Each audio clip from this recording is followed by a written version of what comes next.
சட்டமன்ற தேர்தல் வரவுள்ள நிலையிலே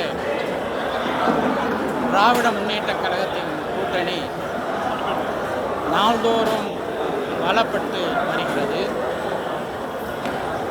திமுக கூட்டணியில் இணைந்திருக்கிறது.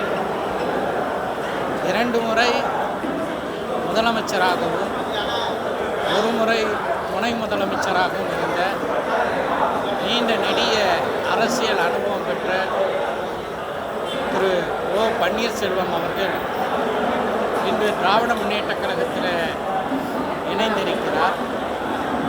இதை வரவேற்கிறோம். இப்படியாக நாள்தோறும் பலம் ஒருங்கி வரக்கூடிய திராவிட முன்னேற்றக் கழகத்தின் தலைமையிலான கூட்டணி வருகின்ற சட்டமன்ற தேர்தலிலே அமோகமான வெற்றியை பெற்று மீண்டும் திராவிட மாடல் 2.0 ஆட்சி தமிழ்நாட்டில் வரும் என்பதில் ஏழ்முனை அளவு கூட சந்தேகமில்லை. இந்த ஆட்சியினுடைய நற்பலன்கள் தமிழ்நாட்டில் இருக்கக்கூடிய ஒவ்வொரு வீட்டுக்கும் ஏதாவது ஒரு வகையில் சென்று சேர்ந்திருக்கிறது. இதற்கு நிச்சயமாக தமிழ்நாட்டு மக்கள் மீண்டும் திராவிட மாடல் 2.0 ஆட்சி வருவதற்கு வாக்களிப்பார்கள்.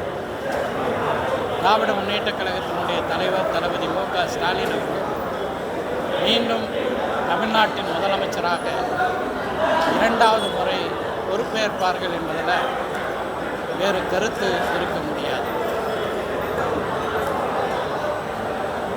இந்திய பிரதமர் நரேந்திர மோடி அவர்கள் இஸ்ரேலுக்கு பயணமாகியிருக்கிறார்.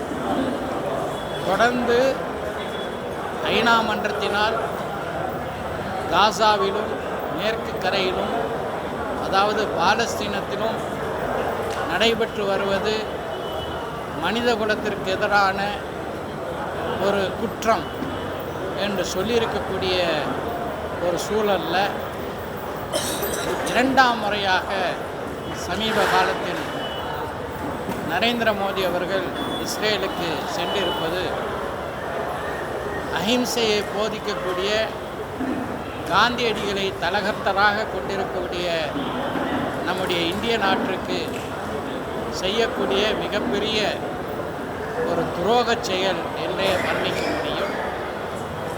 நெத்தன்யாகு அங்கு தேர்தலை சந்திக்கின்றார்.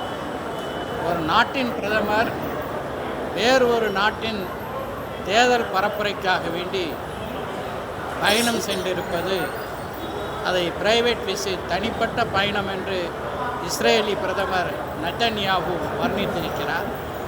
தனிப்பட்ட பயணம் என்றால் நெத்தன்யாவுக்கு தேர்தல் பரப்புரை செய்வதற்காக வேண்டி திரு மோடி அவர்கள் அங்கு சென்றிருப்பது நாட்டிற்கு உலக அரங்கில் மிகப்பெரிய ஒரு தலைக்குனிவை ஏற்படுத்தக்கூடிய ஒரு செயலாக அமைந்திருக்கிறது. 50 ஆண்டுகள் எதிரும் புதிருமாக இருந்த அதிமுக திமுக 3 முறை முதலமைச்சராக இருந்த ஓபிஎஸ் இன்று திமுகவில் இணைஞ்சது ஒரு கூட்டணி கட்சியாக இணைஞ்சிருந்தால் மக்கள் வரவேற்பாங்க.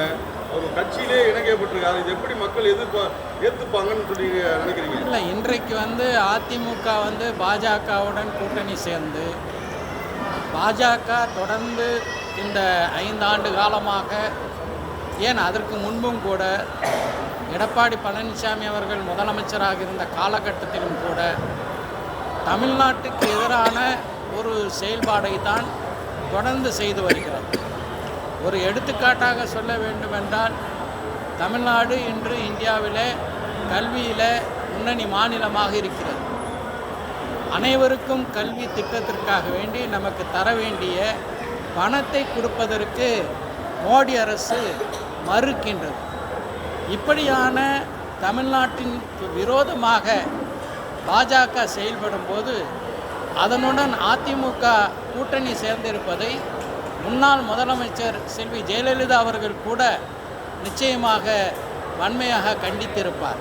அந்த வழியிலே தான் ஓபிஎஸ் அவர்கள் இன்றைக்கு திமுகவில் தன்னை இணைத்து கொண்டிருக்கிறார் என்பது வரவேற்கத்தக்க ஒரு நல்ல முடிவாகும். எடப்பாடி பிஜேபியை வலிமையாக எதிர்த்தார். அப்போ கூட பன்னீர்செல்வம் மோடி சொல்லி தான், அமித்ஷா சொல்லி தான் நாங்கள் வந்து ஆட்சியில் இருந்தோம் அப்படின்னு சொல்கிறாரு. அவ்வளோ நெருக்கமானவர் இன்னைக்கு வந்து பிஜேபி நினைக்கிறீங்க? இன்றைக்கு வந்து பாஜகவினுடைய பாசிச தன்மையை, தமிழ்நாட்டுக்கு விரோதமான அந்த போக்கை அவர் நன்கு உணர்ந்து ஒரு நல்ல முடிவை எடுத்திருக்கிறார். எனவே அதை வரவேற்க வேண்டும். தொகுதி பங்கீடு கம்பல்சரியாக வாங்கிடுவீங்களா? தொகுதி பங்கீடு பேச்சுவார்த்தைகள் நடைபெற்று கொண்டிருக்கின்றது. ஒரு சுற்று பேச்சுவார்த்தை நடந்திருக்கின்றது. எங்களுடைய தேவைகளை, அதாவது எங்களுடைய கோரிக்கைகளை, தொகுதி ரீதியான கோரிக்கைகளை நாங்கள் வந்து திராவிட முன்னேற்ற கழகத்தினுடைய பொருளாளர் அண்ணன் டிஆர் பாலு எம்பி அவர்கள் தலைமையிலான அந்த குழுவிடம் எடுத்துரைத்திருக்கிறோம். விரைவில் நல்ல செய்தியை எதிர்பார்க்கிறோம். 5 தொகுதியில் 3 தொகுதியாச்சு கண்டிப்பாக நீங்கள் அடைவீங்களா? அதெல்லாம் நீங்கள் பொறுத்து இருந்து பாருங்கள். அதாவது கூட்டணியில் வந்துட்டு குறைந்தது வந்துட்டு 2 சீட்டுக்கு கீழே தான் கொடுப்பாங்கன்னு சமூக வலைத்தளங்களில் ஒரு தகவல் சமூக வலைதளத்தில் பரவுறதெல்லாம் உண்மை என்று நம்பக்கூடிய செய்தியாளராக நீங்கள்? சார், நன்றி. முக்கிய எதிர்கட்சி தாவேகாவோட சொந்த விஷயம் கேட்கக்கூடாது. இப்படி பொதுவாக அதுக்கு நான் பதில் சொல்ல விரும்பலை. அது தனிப்பட்ட விஷயம்.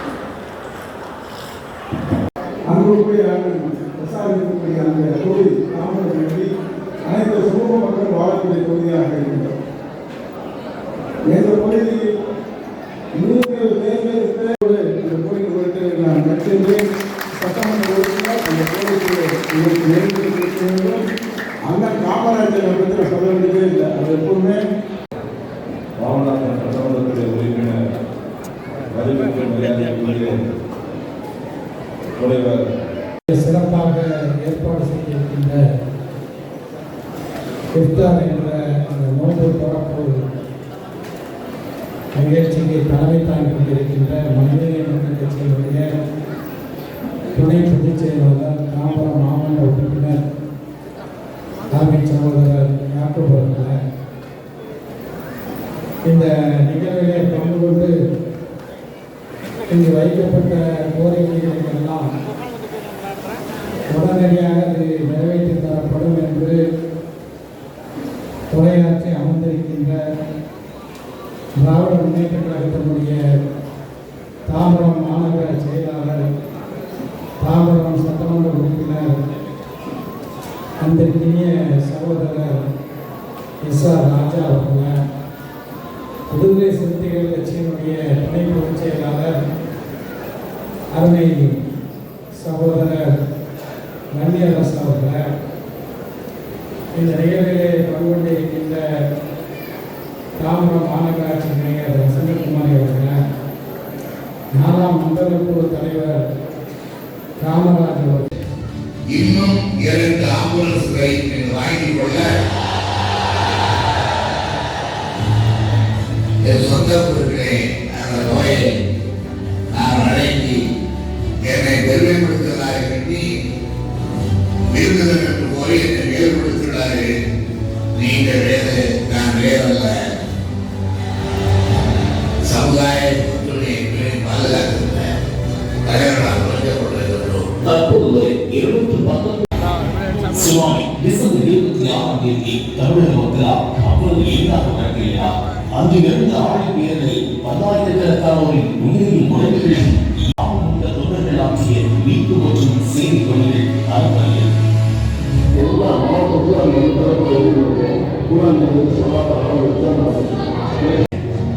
ஒரு புதிய அரசியல் கட்சியாக மனிதநேய மக்கள் கட்சி வருகின்றது. மனிதநேய மக்கள் கட்சி